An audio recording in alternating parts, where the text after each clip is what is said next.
राधे महाराज जी पिछले एक वर्ष में जब से आपका सत्संग सुना है, श्री जी की कृपा से 1,54,00,000 नाम जप हो गया महाराज जी, जिसमें मुझे परोपकार की भावना उत्पन्न हो रही है महाराज जी। अभी इनका कहना था कि जैसे कोई दीनहीन या किसको देखता हो तो अपना भजन दे देता हूँ कि मेरा इतना भजन उनको दे दो। तो महाराज जी ऐसा करने से भजन नष्ट नहीं, पहले तो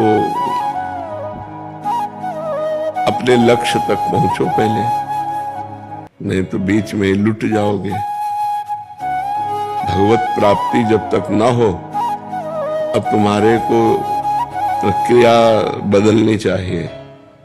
जो भजन करो वो भगवान को समर्पित करो, जो भजन करो वो भगवान को समर्पित करो। जिसको दीन दुखी देखो तो तन से धन से सुख पहुंचाने की चेष्टा करो और मन से भावना करो, भगवान आप तो परम उदार हो, आप इसे ठीक कर दो।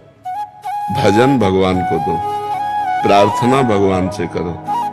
शरीर से और धन से अगर सेवा बनती है तो वो सेवा कर दो, भजन भगवान को दो भगवत प्राप्ति के लिए। जब तक भगवत प्राप्ति ना हो जाए तब तक भजन खर्चा करने का बिल्कुल अधिकार नहीं रखना चाहिए। महाराज जी उस समय मन बहुत द्रवित हो जाता है, तो तन से सेवा कर दो और मन से प्रार्थना कर दो। आपका भजन तो थोड़ा है ना, और भगवान अपार करुणा सिंधु है, तो हम प्रार्थना करते हैं कि भगवान इसके कर्म को आप नष्ट कर दो, इसको सुख प्रदान करो। हे भगवान आप इसके दुख को दूर करो। ये तो हर भक्त विनय कर सकता है। तो विनय करना, शरीर से और धन से सेवा करना, भजन को भगवान के चरणों में समर्पित करना, वो सिर्फ भगवत प्राप्ति के लिए। हमारा जन्म साधन धाम मोक्ष कर द्वारा हम भगवत प्राप्ति के लिए भजन करते हैं। और दूसरी बात, सब में भगवान है, सब रूपों में भगवान है। तो जब कोई दुखी हो तो देखो भगवान दुख की लीला कर रहे हैं। तो हमसे जो बन सके हम तन मन धन से सेवा कर दें, लेकिन भजन भगवान को दें। भजन का फिर उससे लक्ष्य की प्राप्ति में बाधा पड़ती। महाराज जी विचार ऐसा आता है कि मैं तो और भजन कर लूंगा, लेकिन शाम तक जियोगे आपको पता है क्या? शाम तक आप जियोगे क्या? ये कोई गारंटी तो है नहीं ना। तो पहले हम अपना कार्य करते मनुष्य जीवन का, पहले अपना कल्याण करें, अपने को भगवत प्राप्ति करें। तो जब आप भगवत प्राप्त हो जाओगे तो वासुदेवा सर्वम, कोई जीव बचा ही नहीं, सब भगवान ही है। यही अनुभव हो जाएगा। सिय राम में सब जग जानी। तो नाटक मंच पर दुख सुख का नाटक कर रहा है, वस्तुतः वो परमात्मा है, ऐसा ज्ञान हो गया तो ये वृत्ति भी चली जाएगी। समझ रहे ना? असलियत में परमार्थ में पहले तुम चढ़ो, तुम अध्यात्म को प्राप्त हो। तो जब तुम्हारा चश्मा बदलेगा तो सर्वम खलविदम ब्रह्म, सब ब्रह्म विराजमान है। तो दुख सुख का कोई खेले नहीं है। माया में दुख सुख है। जैसे स्वप्न में दुख सुख होता है तो जागृत में मिट जाता है, ऐसे ही जागृत का दुख सुख ज्ञान में मिट जाता है। जब आप ज्ञान को प्राप्त होगे, भगवान को प्राप्त होगे, तो न दुख है न सुख है, वही सच्चिदानंद परमात्मा स्त्री पुरुष रूप धारण किए हुए लीला कर रहा है, ऐसा अनुभव आएगा। तो अपने भजन को भगवान को समर्पित करें। प्रदीप त्रिपाठी जी। राधे राधे महाराज जी। महाराज जी आप एक उत्तरकांड की एक वर्णन कर रहे हैं, नहीं अनीति नहीं कछु प्रभुताई, सुनहु करहूं जो तुम्हि सोहाई। महाराज जी जब हम परम पिता परमात्मा के ही अंश हैं तो वे हमें सीधा मार्गदर्शन देकर भगवत प्राप्ति की ओर अग्रसर क्यों नहीं कर देते महाराज जी? वे हमें ऐसे विकल्प भी क्यों देते हैं कि जिससे हम इन तुच्छ भोगों में फंस जाएं? दिया तो सीधा ही मार्ग है, भगवान ने विकल्प तो दिया नहीं, सीधा मार्ग दिया है। ममई वांशु, भगवान करे तू मेरा अंश है। और गीता जी में स्वयं प्रकट होकर बोल रहे नहीं, वो भ्रम में तो नहीं डाल रहे ना। वो कह रहे अनन्यस चिंतयन्तो माम, मेरा अनन्य चिंतन करो। ये जना परिपासते, जो मेरी उपासना करते हैं, तेषाम नित्याभियुक्ता नाम योगक्षेमम माम्यम। ठेका मैं लेता हूँ, अनंत ब्रह्मांडों के स्वामी कह रहे। आपका प्रश्न है तो भगवान कह रहे ठेका तो मैं लेता हूँ तुम्हारे योग और क्षेम का, तुम केवल मेरा अनन्य चिंतन करो। भगवान और किसी कार्य के लिए नहीं आदेश कर रहे। मन मना भो मद भक्तो माद्याजी माम नमस्कुरु, मेरे मन वाला बन, मेरा भक्त बन, मेरे को नमस्कार कर, मेरा चिंतन कर, तेरा मैं देख लूंगा, तू मेरा चिंतन कर। तो सीधा रास्ता नहीं दे रहे भगवान, लेकिन हम भगवान का चिंतन न करके भोगों का चिंतन करते हैं। भगवान को अपना न मान करके शरीर और शरीर संबंधियों को अपना मानते हैं। भगवान में सुख न मान करके संसार की वस्तु, व्यक्ति, स्थान, इनमें सुख मानते हैं। तो कहीं न कहीं गलती हमारी हो रही है। जैसे गुरु रूप में भगवान आके कह रहे इधर चलो, अब हम इधर चल रहे हैं, तो अब फिर ये कह दे कि भगवान ने इधर का रास्ता ही क्यों बनाया? ऐसा नहीं है।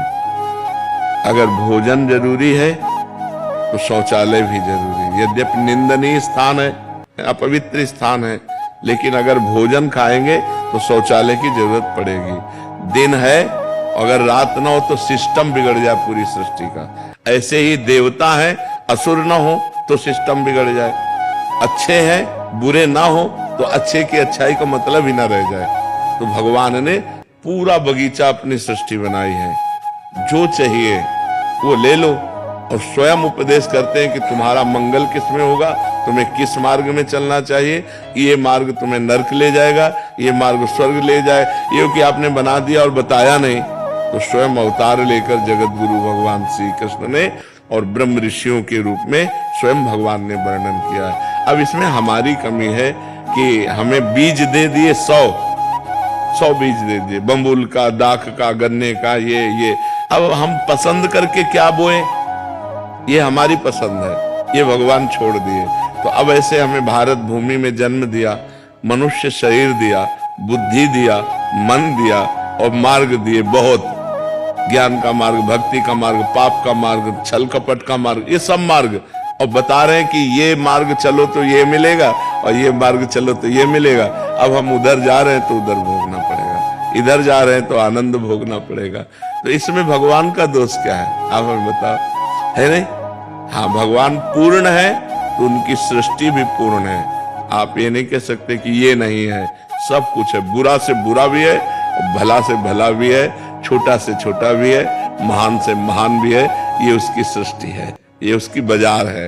अब आप खरीदना क्या चाहते हैं? पैसा आपके पास है, खरीद लीजिए। श्वास रूपी संपत्ति है, बुद्धि रूपी आपको गाइड करने वाला है, और भगवान आपको आपकी बुद्धि को कहाँ ले जाना चाहिए ये भी बता रहे हैं। अब अपने को चल देना चाहिए। देखो, भगवान की कृपा से आप साधु समागम में आए, भगवान की तरफ से कोई कमी है क्या कृपा की? अब आप अगर साधु समागम करके भी असत मार्ग में चले और कह दें कि भगवान को दोष दें, तो हमें लगता है उनकी कृपा ही कृपा हमारे ऊपर है, उनकी वास्तविक कृपा हमारे ऊपर है। हम समझ नहीं पा रहे, अगर हम समझ जाएं तो हम गलत मार्ग में चलेंगे नहीं, सही मार्ग। अब उन्होंने गलत मार्ग क्यों बनाया? तो वो पूर्ण है। पूर्ण तभी होता है जब सब कुछ हो, पूर्णता तभी मानी जाती है जब सब कुछ हो। तो हमारी भगवान की सृष्टि में सब कुछ है। कुछ आपने क्रूर से क्रूर, निर्दयी से निर्दयी, दयावान से दयावान, अब सब कुछ भरा पड़ा हुआ है। अच्छा, वो बने हैं, उन्होंने बनाया केवल नहीं, वो स्वयं बने हैं। जब भगवान के सिवा कोई है ही नहीं, था नहीं, रहेगा नहीं, तो फिर ये सब है क्या? वही बने हुए हैं। और यही जो जान गया, बहुनाम जन्मनावंते ज्ञानवान माम प्रपद्यते वासुदेवा सर्वमित सा महात्मा सुदुर्लभा। सब कुछ भगवान बने हैं, ये जान गए तो उत्तम महात्मा हो गए, आप उत्तम गति को प्राप्त हो गए। तो हमको अच्छी गति, अच्छे मार्ग में चलना है। भगवान ने जो बुरे मार्ग बनाए वो पूर्ण है, वो पूर्ण परमात्मा है, इसलिए उन्होंने पूर्ण सृष्टि रची है, सब कुछ रचा है। देखो, यहाँ भोजन पाते हैं और यही मलाशय है, यही मूत्राशय है, सब कुछ बना है। अब कह दे मलाशय मूत्राशय न हो तो फिर कैसे भोजन का व्यवस्था होती? भोजन का पाचन तंत्र काम करके मलाशय मूत्राशय कैसे? तो सब कुछ होना चाहिए। तो अब मलमूत्र एकदम घृणित चीज है, लेकिन बनता कहां से है?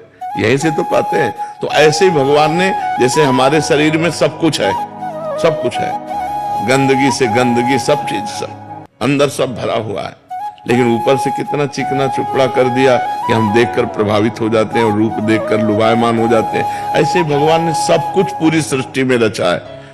तो हमको क्या चाहिए, हमको कौन से मार्ग में चलना चाहिए, ये भी प्रकट होकर बता दिया। तो अब हमारी गलती है कि हम सही मार्ग न चलकर गलत मार्ग में चलते हैं। भगवान को इसमें दोष न दे, क्योंकि वो पूर्ण है। घर पूर्ण तभी माना जाएगा जब रसोई भी हो और लेटरिन बाथरूम भी हो, तभी माना जाएगा कि ये घर पूर्ण है। ऐसे संपूर्ण सृष्टि को भगवान ने पूर्ण